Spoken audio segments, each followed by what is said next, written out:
Jadi pas itu bener-bener Hamin berapa, jadi Hamin sebelum ujian Hamin satu sebelum ujian kompetensi itu kita masih ngedrol buat desain ngoding.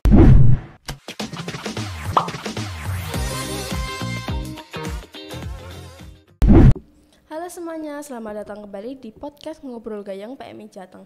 Aku Anissa sebagai sahabat perbincangan kita pada episode kali ini. Teman-teman tahu nggak sih kita punya topik yang istimewa nih hari ini, yang pastinya akan menambah wawasan dan pengetahuan kita semua. Sesuai dengan tema kita hari ini, kita akan membahas seputar kisah perjalanan di dunia UI UX. Wah, pastinya penasaran kan dengan topik pembahasan kali ini?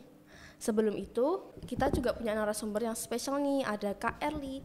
Halo. Halo Kak Erli. Halo. Gimana kabarnya? Alhamdulillah baik. Alhamdulillah. Oke Kak Erli, sebelum terjun ke pembahasan kali ini aku mau tanya dulu nih. Mungkin bisa dijelasin ke teman-teman kayak singkatnya tentang UI UX itu apa sih? Mungkin teman-teman belum familiar dengan kata UI UX itu. Nah, UI UX yaitu user interface, UI-nya dan UX-nya adalah user experience atau eksperimen. Nah, di situ kita bakalan merancang sebuah user interface atau tampilan dan juga user experience atau eksperimen, yaitu sebuah alur atau perjalanan kita untuk mencoba problem solving di sebuah aplikasi software gitu. Okay. Nah, di situ kita bakalan merancang sebuah produk atau aplikasi dari perjalanan UI-nya dan UX-nya. Jadi itu adalah sebuah combo gitu. Oh, oke. Oke Kak Erli, makasih penjelasannya. Oke, langsung aja kita masuk ke pertanyaannya ya. Aku mau tanya nih, yang pertama, mungkin bisa diceritakan Kak Erli, gimana sih pertama kali bisa tertarik dengan UI UX itu? Pertama kali tertarik dengan UI UX itu pas PPDB SMK SMA itu pas bingung. Dan situ aku itu ke rumah sepupu aku. Sepupu aku itu ada cowok cewek kakak adik gitu. Dan yang cowok itu dia Ilkom di UGM. Dia di rumah itu kerjanya ngoding dan juga bikin aplikasi, desain game kayak gitu-gitu kan. Di situ aku sering nginep gitu buat perlengkapan berkas, terus fotokopi dan lain-lain, karena yang paham yang si cewek, sepupu aku sih yang cewek itu. Kalau malam aku tuh belum tidur, suka benar mandi kamar mandi, suka ambil air minum gitu kan. Nah terus habis itu aku sering tuh lihat komputer besar gitu, desain. Pas itu si kakak yang cowok itu dia desain kayak tampilan game Among Us. Jadi kalau kita PJ tuh bisa lompat, bisa lari, dan bisa request aksesorisnya. Pas itu kan juga boomingnya Among Us ya pas itu ya. Dan dari situ aku kepo itu jurusan apa. Nah pas pemilihan jurusan itu coba ke rekayasa perangkat lunak aja, karena ini bakalan nyambung sama desain kayak gitu kan. Nah terus sudah nih di situ aku sudah tertarik sama desain, tapi ngodingnya agak kurang ya, karena emang coding susah banget kan. Dan dari situ aku nyoba buat belajar seputar desain website kayak beliau. Dan beliau pun juga bilang gak usah takut, nanti di sekolah pun bakalan diajarin gitu. Dan ternyata di sekolah gak diajarin, harus otodidak gitu. Harus otodidak di YouTube, di Google. Bahkan kita harus kayaknya punya mentor buat ngarah-ngarahin ini tuh apa, fungsinya apa, tujuannya apa. Dan mungkin kita harus bisa riset juga aplikasinya itu dari user-usernya. Oke Kak Erli, makasih untuk penjelasannya. Lanjut aja ya ke pertanyaan selanjutnya. Aku mau tanya nih, apa sih yang buat Kak Erli untuk memutuskan ke fokus di bidang UI UX itu? Jadi ceritanya ketika udah masuk nih di SMK jurusan rekayasa perangkat lunak gitu, dan aku mikir desain UI UX itu cuman ada saat kelas 10. Nah di situ cuman beberapa tampilan sederhana, nggak yang serumit aku pelajari sekarang. Di situ aku pas itu belum ngeh kayak oh ini desain UI UX yang aku pengenin gitu. Ternyata itu kayak segelintir materi-materi yang bosen gitu, coding gitu. Nah pas di magang itu aku kan magang di Jogja tuh. Di situ diposisiin di R&D. Nah spesifikasinya di bagian desain website kayak gitu. Dan aku dari situ mulai belajar awal-awal sih kayak segelintir tugas-tugas dari mentor sana, kayak coba bikin landing page, coba bikin tampilan homepage, coba bikin 3 buah desain website, tapi belum aku pikirin UX-nya atau eksperimennya nanti kayak tampilan login itu desainnya harus begini kayak gitu kan. Nah dari situ pas itu ada kelas basis data. Basis data itu kan aku pas itu ketinggalan jauh dan aku butuh mentor yang perlu bimbing aku gitu. Nah basis data itu mentornya dia yang bikin website salah satu perusahaan di sana. Wow. Nah di situ aku juga belajar dan ngeliatin beliau itu sambil bolak-balik coding VS Code dan juga ke Figma gitu, bolak-balik. Dan aku mikir nih kayak itu susah nggak sih mas gitu, gampang kok gitu katanya. Aduh padahal codingannya banyak banget ya. Nah itu sambil buka pas itu aku bilang kayak gini, itu ada desainnya kan gitu, katanya ada gitu, terus dibuka ini desainnya, wah banyak bener gitu, beda sama yang aku bikin di tempat magang gitu kan. Kan cuman homepage doang. Nah dari situ aku tanya, kalau misal cuman desain doang itu dibayar nggak sih gitu kan, atau cuman yang dibayar itu ngodingnya doang atau development kayak gitu kan. Beliau bilang ya dibayar dong. Terus aku bilang gini, mahal nggak gitu. Terus beliau bilang ya mahal dong gitu. Terus ya tanya-tanya seputar soal UI UX juga ke beliau, kayak UI UX itu kan di bagian desainnya, kalau development kan bagian codingnya. Jadi biasanya development dan UI UX tuh klop gitu. Jadi kita bisa desain dan kita bisa coding, tapi terkadang juga cuman ada yang bisa coding doang nggak bisa desain, dan juga ada yang bisa desain doang nggak bisa coding kayak gitu kan. Nah mungkin dari situ aku mikir ya udah deh coba terjun di UI UX itu, mungkin aku bakalan di bagian desainnya aja dan aku nyari tim di development. Nah pas itu ada teman sekelas gitu yang pinter coding, jadi kita jadi duo gitu, jadi klop gitu kalau ada project-project kayak gitu. Oke, terima kasih Kak Erli atas penjelasannya. Kita langsung aja next ke pertanyaan yang ketiga.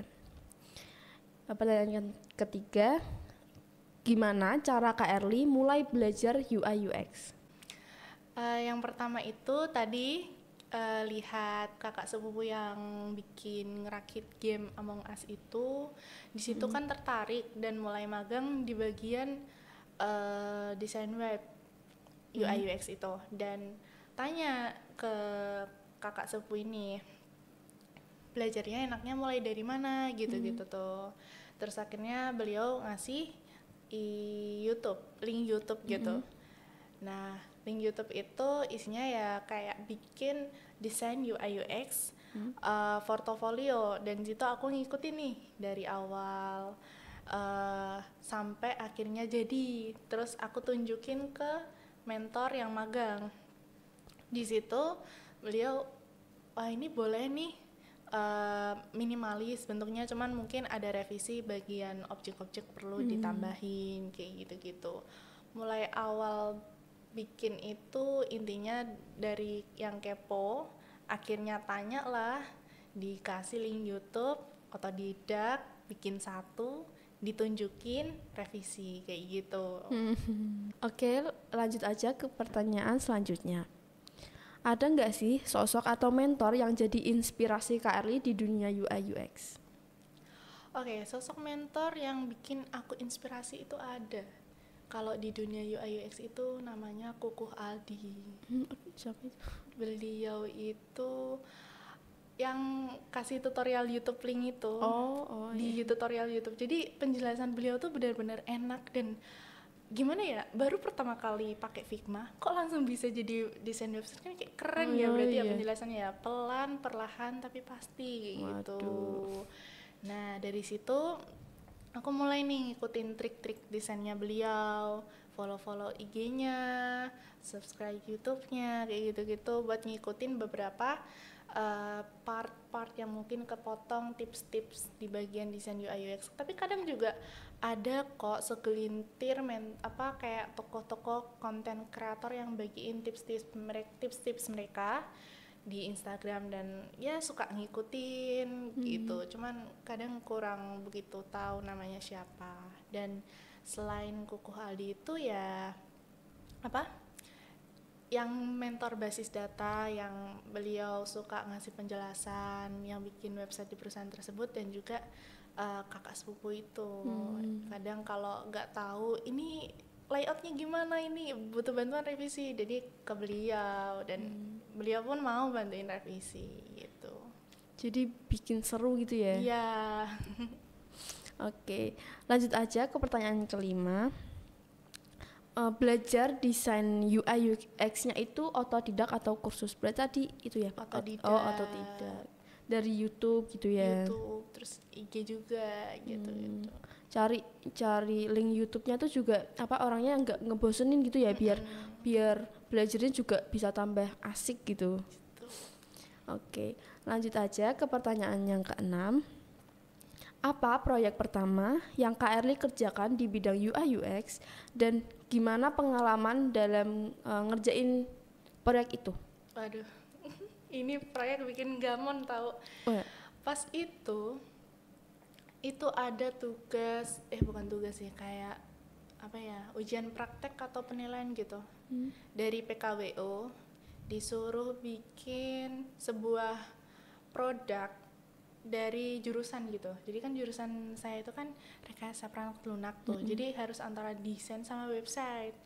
Nah, yang desain itu udah di-keep, cuman kayaknya berapa ya? 2 atau 3 gitu. Sisanya itu website gitu. Nah, untung alhamdulillahnya saya itu sama partner yang pinter coding gitu. Jadi ya yang ngebantu-bantu banget lah gitu. Dan di situ mulai terjadinya kayak chemistry, kayak berkaitan gitu. Di situ kita bikin sebuah proyek itu atau project namanya Scanida Food gitu. Jadi kayak sebuah website nomor 1 yang ngebantu warga Scanida itu untuk transaksi dalam jual beli makanan. Kan keren. Kayak PKWU di SMK itu kan jual-jual makanan ya. Kayak pemasarannya ya posting-posting status doang gitu. Nah, kita itu cari inovasi, bikin sebuah kayak websitenya membantu buat memperluas atau mempersebar pemasaran tersebut. Jadi kalau misal PKWU tuh ada rank-rankan gitu, itu pasti ada pembagian yang namanya promosi online kalau nggak salah ya. Itu promosi online. Nah itu masuknya ke nanti misal nih saya bikin websitenya itu yang Skafood itu, nanti orang yang jualan makanan itu upload foto, informasi, deskripsi, makanan apa, jenis, kelas berapa. Jadi nanti kalau misal udah diupload ke kita, dia bayar. Nah uang itu namanya tadi promosi online, pembayaran promosi online itu, uang promosi online. Dan di situ nanti customer tuh beli lewat website kita juga gitu. Jadi ya kayak via online GoFood lah ya, kayak GoFood kayak gitu. Tapi bedanya ini kayak GoFoodnya itu sekolah gitu. Cuman ya website makanan dari sekolah biasa gitu. Dan di situ pengalamannya yang pertama itu karena yang desain itu cuman saya doang, berat banget. Beratnya itu kayak, jadi yang coding itu 4 orang. Yang Satu di kelompok Sensa itu berapa orang? 6 6 apa 8 ya? 4 5 7 kalau nggak salah. Kok yang coding 2, terus yang desain 1, terus Sisanya itu kayak bagian administrasi gitu, nanti kayak kayak sosial media, nanti promosiin websitenya kayak gitu-gitu. Okay. Nah, yang desain 1 pokoknya yang kebanyakan tuh ngoding gitu. Saya berat banget, udah nyari referensi, terus habis itu nanti developernya kayak Erli ini gini-gini ya, ini nanti gini-gini, revisi tambahin ini ya gitu. Aduh, padahal mikir jalan logika buat website itu bisa berjalan, kayak nanti loginnya, nanti logoutnya kayak gitu-gitu juga desainnya harus mikir. Belum nanti juga harus nyesuaiin warnanya, layoutnya biar pengguna atau user itu nggak kesusahan pas medit gitu. Nah, terus habis itu di situ ketika websitenya udah mau jadi, kita tuh sebenarnya kayak gimana ya, kesusahan kepepet karena pas itu deket sama ujian kompetensi. Wah, ujian kompetensi kelulusan gitu ya. Jadi pas itu benar-benar hamin berapa, jadi hamin sebelum ujian hamin satu sebelum ujian kompetensi itu kita masih ngedrol buat desain ngoding.